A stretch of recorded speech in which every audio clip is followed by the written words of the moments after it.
The transmission crackled through the void, distorted by 700 light-years of distance and desperation.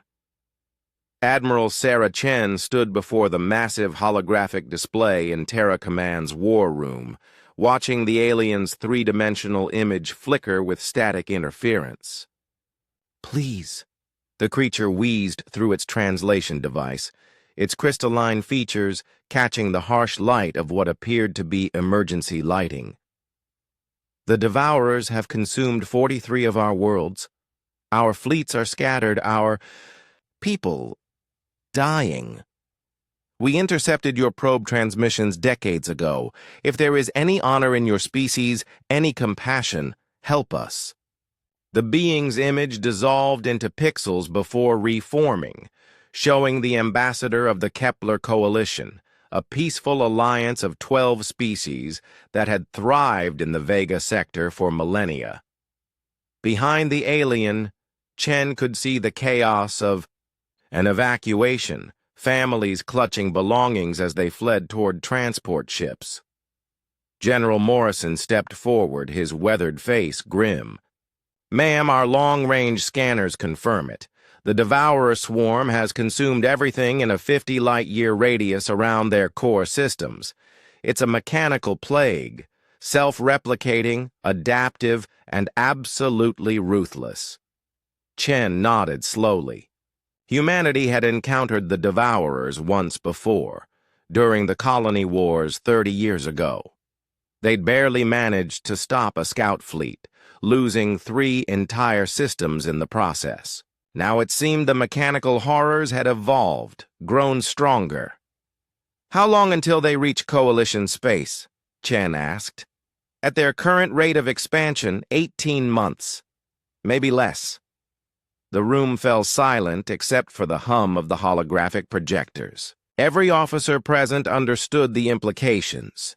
If the Coalition fell, Earth would be next. The Devourers didn't negotiate, didn't cease, didn't show mercy. They simply consumed everything, organic and inorganic alike, converting it into more of themselves.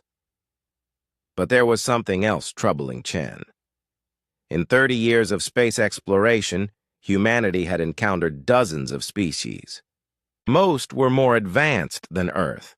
Better FTL drives, superior energy weapons, elegant shield technologies. Yet here was the Coalition, an alliance of 12 such species, begging for help from the relative newcomers of Terra. "Why us?" Chen asked the flickering image. "Your technology surpasses ours in most areas. Your fleets are vast. Why call upon humanity?" The alien's translator struggled with what might have been a bitter laugh.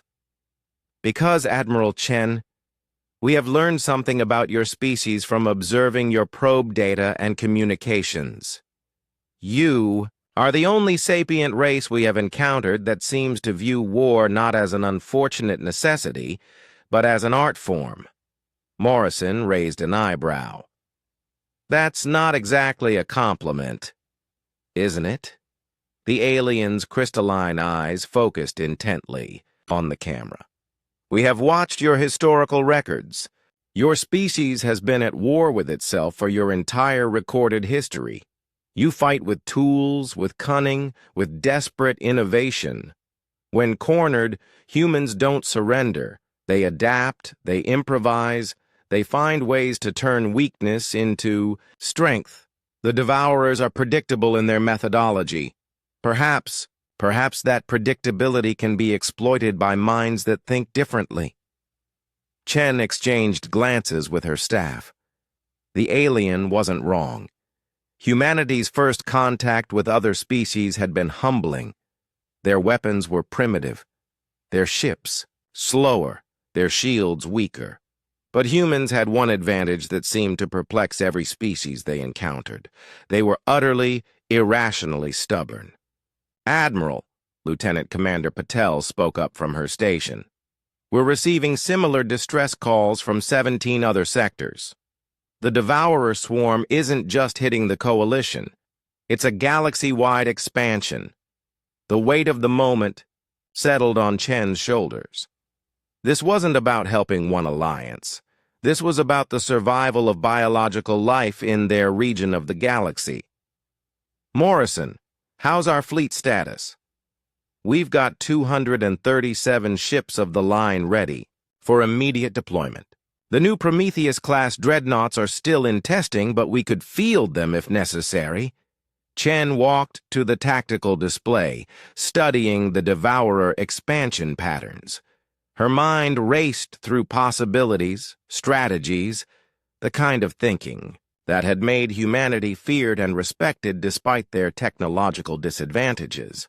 There, she said, pointing to a nebula cluster near the Devourer's route. The Magellan Shroud.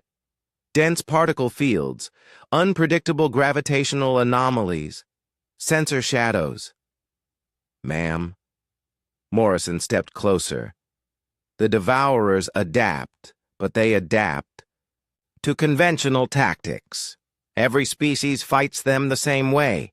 Long-range engagements, shield walls, retreat when overwhelmed. Chen's smile was sharp. What if we don't fight them conventionally? She turned to the communications officer.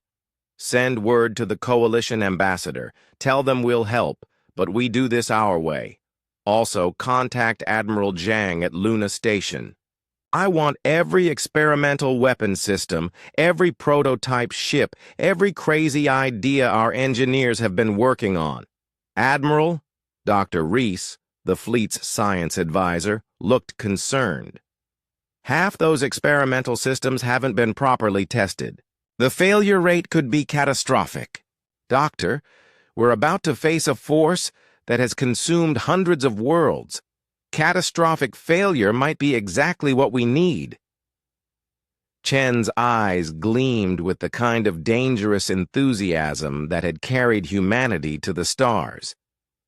The coalition wants to see what makes humans different. They're about to find out. As the bridge crew dispersed to carry out her orders, Chen remained staring at the tactical display.